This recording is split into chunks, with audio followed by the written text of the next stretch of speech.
Bienvenue au Balado Urbania. Yo, et bienvenue au pire moment de l'histoire avec Charles Beauchesne, le podcast spécialement designé pour vous faire ressentir le contraire de ce que ça fait quand on regarde le Téléthon Enfant Soleil. Interprétez ça comme vous voulez, toujours bien des limites au nombre de fois différentes que je peux vous expliquer le concept de l'émission. Donc, aujourd'hui, on parle de chasse aux sorcières, et non pas l'expression que les messieurs fâchés ont décidé d'utiliser après le mouvement #MeToo parce qu'ils se souviennent plus exactement à qui ils ont déjà pogné une fesse en se disant qu'il n'y aurait jamais de conséquences. Non. Aujourd'hui, on parle de la véritable chasse aux sorcières à la véritable époque où les gens chassaient véritablement des sorcières qui n'ont véritablement jamais existé. En fait, historiquement, la plupart des femmes qui étaient considérées comme de méchantes magiciennes ayant vendu leurs âmes à un démon de l'époque illustré sur une gravure en bois avec une autre face de démon à la place du pénis, étaient pour la plupart de terrifiantes sages femmes, de cauchemardesques vieilles veuves habitant seules, et bien sûr, de sataniques guérisseuses qu'il fallait absolument arrêter avant qu'elles ne prescrivent à quelqu'un une autre diabolique tisane pour la toux. Alors, ramassez vos râteaux, vos torches et vos fourches parce qu'on jase de femmes, de bûchers, de tortures et de chapeaux pointus. Hit it.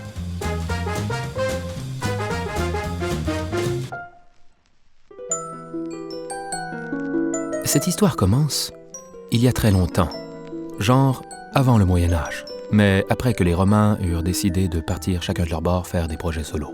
Avant que l'Église oblige les paysans à manger du catholicisme pour déjeuner, dîner, souper, circulaient dans les campagnes toutes sortes de croyances par rapport à la présence de la magie dans la nature. Les forêts et les territoires sauvages étaient considérés comme le domaine de forces inexplicables et terrifiantes, bien au-delà des connaissances superficielles des humains. Peu à peu, ces endroits isolés devinrent le dernier refuge des peuples païens et de leurs pratiques face à une église qui travaillait en overtime jour et nuit pour les convertir. Le désir de transformer les païens en croyants, vivant constamment dans la peur d'un Dieu qui n'existe pas, était si puissant que l'Église finit par annexer certains de leurs rites aux Saintes Écritures. L'objectif ? Avoir l'air swell et augmenter le membership.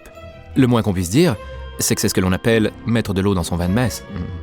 Ainsi, Yule des Vikings devint Noël, la célébration de l'équinoxe du printemps devint Pâques, Samhain des peuples celtes devint Halloween, et le jour de l'an fut inspiré d'une légende babylonienne à propos d'un gars qui a coupé la tête d'un dragon. Mais cette histoire, les enfants, est pour une autre recherche Wikipédia. Les religieux se faisaient entre autres un plaisir de recycler tous les symboles super nice de l'abondance du printemps pour les rattacher aux célébrations de la résurrection du Christ à Pâques. Par contre, pas question que quelqu'un d'autre que l'Église ne le fasse. Si par malheur, une personne décidait de célébrer une cérémonie païenne pour, assurer la pluie ou des bonnes récoltes ou la naissance d'un enfant sans qu'il ne ressemble à Quasimodo, cela ne se faisait pas. Esmeralda! Au XIIIe siècle, la médecine était principalement réservée aux nobles. Donc, la plupart des paysans se faisaient soigner par leurs voisins, mais surtout par leurs voisines, qui étaient aussi des paysannes, je vous le rappelle, mais avec beaucoup plus de temps libre pour apprendre ce genre de shit, j'imagine. Ces voisines soignantes devinrent rapidement perçues comme des sortes de magiciennes, car avec les années, elles avaient développé des connaissances affûtées en herboristerie et en astrologie, à un tel point que leur pratique vint rapidement à incorporer la médecine naturelle avec les cycles lunaires et autres rituels à partir de brûlages de sauge. Ce qui n'est pas sans rappeler ces madames avec des boucles d'oreilles en bouchon de bière qui chillent aujourd'hui encore au Salon des métiers d'art. L'Église, pour faire changement, n'était pas d'accord et décida de faire leur fête à ces vilaines granolas qui s'assuraient, par exemple, de faire en sorte que les femmes ne meurent plus en couche. Voyez-vous, dans la tête de l'ecclésiastique moyen, science et religion étaient indissociables, et seul le pouvoir de Dieu pouvait expliquer le succès de la médecine.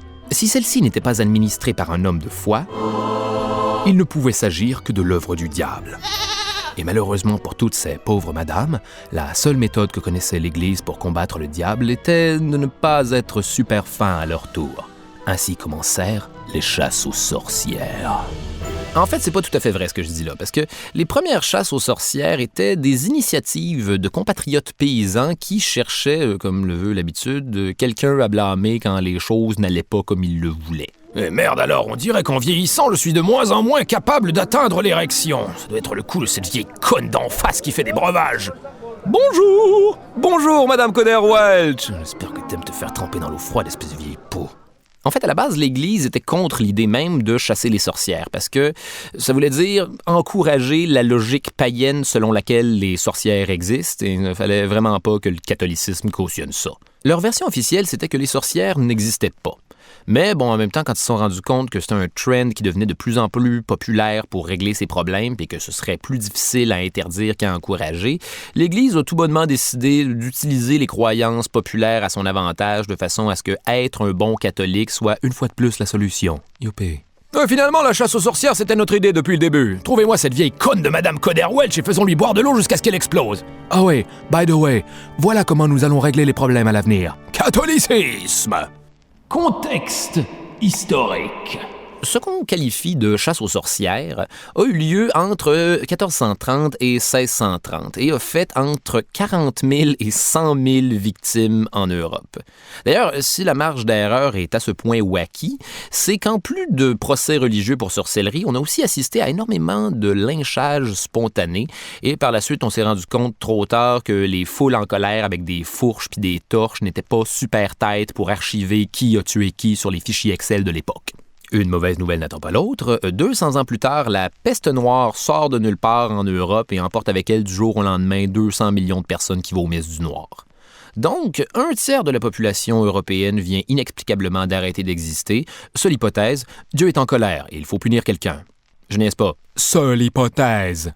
Alors, question d'apaiser la paranoïa de tout le monde face à la peste, il faut trouver au plus Christ quelqu'un à blâmer pour tout ça. Et qui de mieux que les derniers weirdos à la mode païenne qui font bouillir des racines alors que tout le monde sait que le seul et unique remède à toutes les affaires qui existent est croire en Dieu, ce qui a plutôt rapidement donné naissance à un thinking collectif du genre « Ma parole, les choses ne vont pas comme je veux. Ça peut être que l'œuvre d'une femme qui a couché avec un démon. » Détail intéressant. Savez-vous d'où nous vient la représentation du diable avec des cornes et des sabots qu'on connaît encore aujourd'hui? De la Bible? Et non! Aucun écrit biblique ne décrit le diable comme étant moitié homme, moitié biquet. C'est quelque chose qui nous vient tout droit des croyances païennes polythéistes. Ça, c'est quand tu crois en plein de dieux en même temps qui managent l'univers comme une grosse famille dysfonctionnelle à la manière de Les aventures d'Hercule le dimanche à TQS. Et celles-ci décrivent certains dieux comme mi-humains, mi-bêtes. Dans l'Antiquité, on les appelait les satyres ou encore les faunes.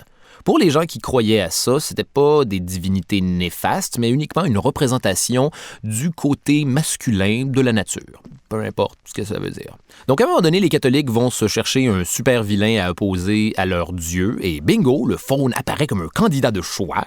Il représente le côté mystérieux et impie de la nature, doublé du fait que toute créature fantastique qui n'est pas Dieu le dude avec une barbe sur un nuage ne peut être qu'un démon dont le pénis est un serpent. Ouais, ça, c'est un autre des ajouts qu'ils ont décidé de faire. Mais retournons aux sorcières. En 1484, le pape Innocent VIII, il faut croire que les papes ont été innocents plus de 7 fois, publie une lettre pontificale mettant la population en garde contre les sorcières, ce qui va inspirer 2 dominicains allemands à publier en 1486 le Malleus Maleficarum, aussi appelé le marteau des sorcières, un traité qui va donner bien des idées à bien des gens en Europe qui ne sont pas nécessairement les apôtres de la demi-mesure. C'est entre autres dans ce manuel de chasse aux sorcières 101 que l'on explique pourquoi les sorcières sont majoritairement des femmes, et ça, je peux y répondre moi aussi facilement, c'est parce que ce sont des hommes qui ont écrit le livre.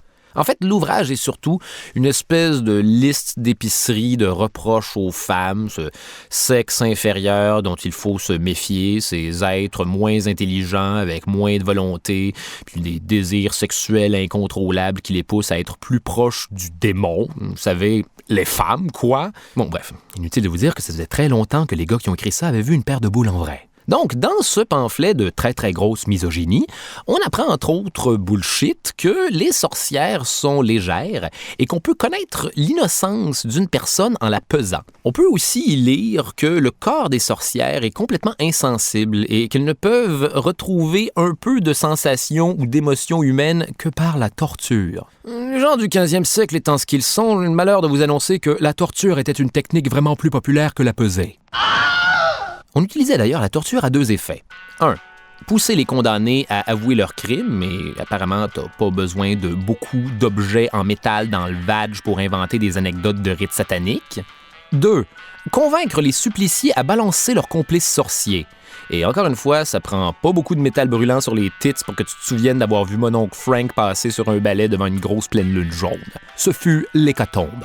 Détail dark. La torture, ou la menace de torture, c'est diablement efficace. Joke de diable, all right.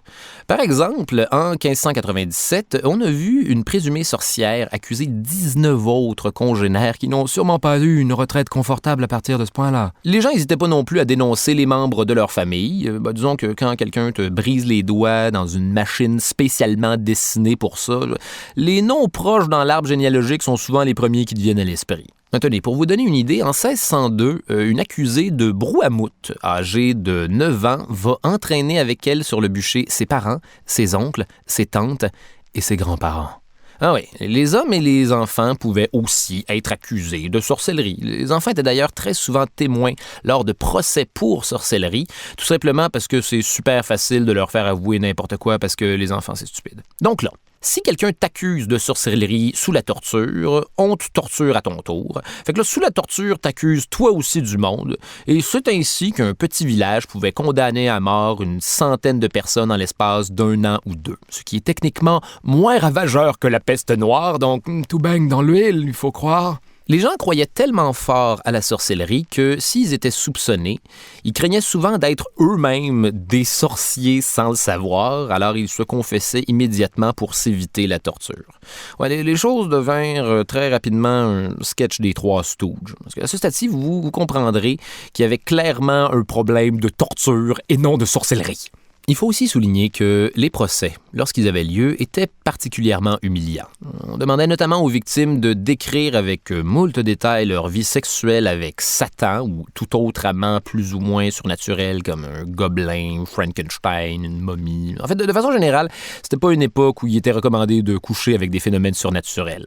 On n'hésitait pas non plus à déshabiller les accusés afin de rechercher la marque du diable sur leur corps. Et remarquez que ce qui est spécial avec la marque du diable, c'est que c'est bien pratique parce que ça peut avoir l'air de ce que tu veux. Mais Colin, regardez ce qui est arrivé par hasard. Bref, du vrai calibre FBI, mais avec des grosses pinces en métal rouillé, idéales pour te faire craquer psychologiquement et physiquement d'ailleurs.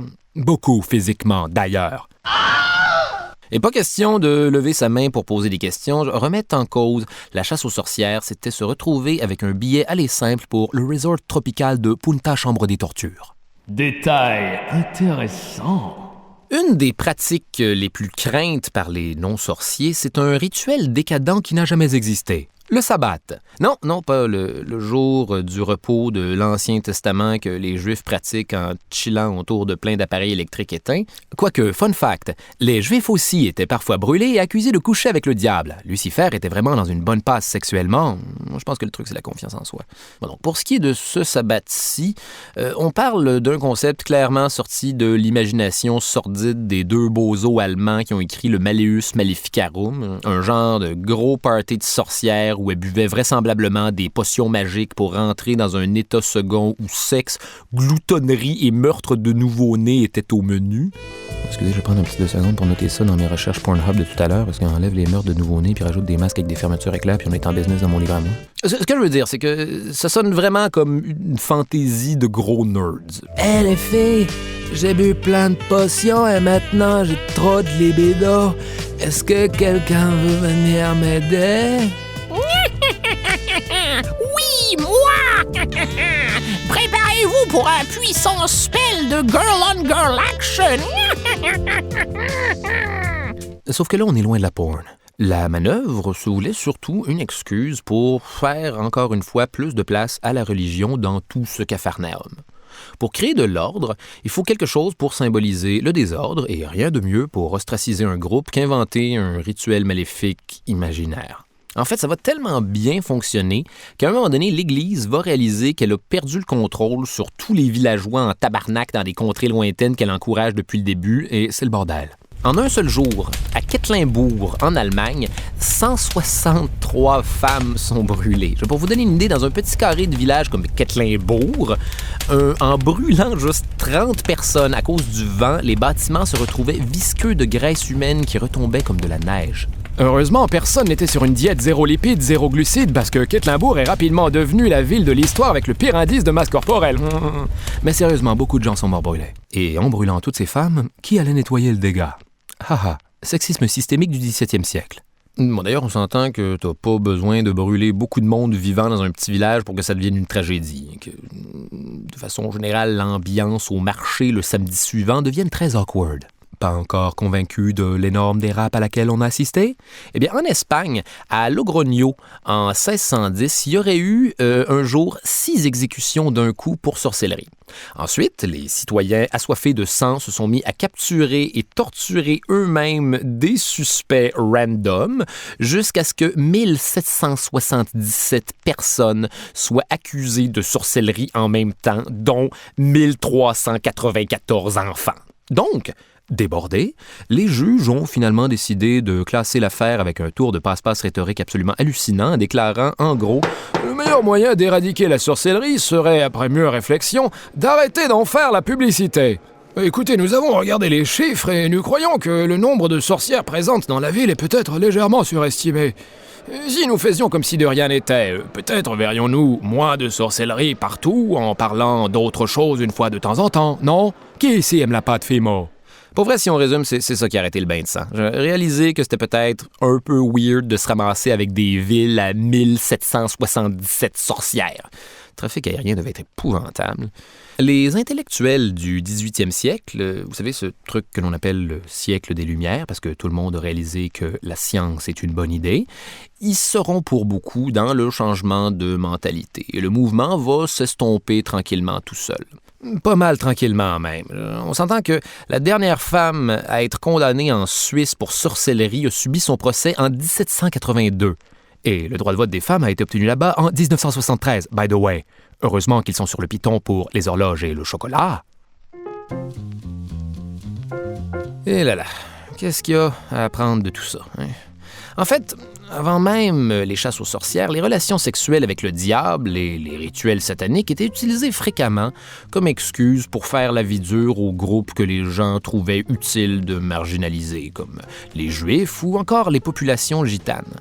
La superstition est toujours un peu l'arme de prédilection des puissants pour rappeler aux faibles à quel point ils ont la mainmise sur eux en permanence. Créer un ennemi, diviser la population et garder le contrôle sur les masses. C'est une bonne recette pour asseoir son pouvoir.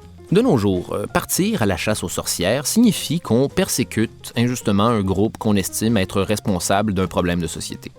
Et quand on y pense, c'est vrai que l'humain a souvent besoin d'un bouc émissaire. Pas toujours pour régler le problème en tant que tel, mais bien souvent pour détourner le regard des masses loin des enjeux importants pour de vrai. Vous savez, comme dire qu'on va lutter contre le terrorisme en mettant tous les musulmans sur le spot, alors que dans le fond, on veut juste aller voler du pétrole, ou encore détourner l'attention des citoyens sur la question des attaques de pitbull juste avant les élections provinciales. Ce genre d'affaires-là, c'était les pires moments de l'histoire avec Charles Beauchesne. Et le cauchemar se poursuit dans nos autres épisodes.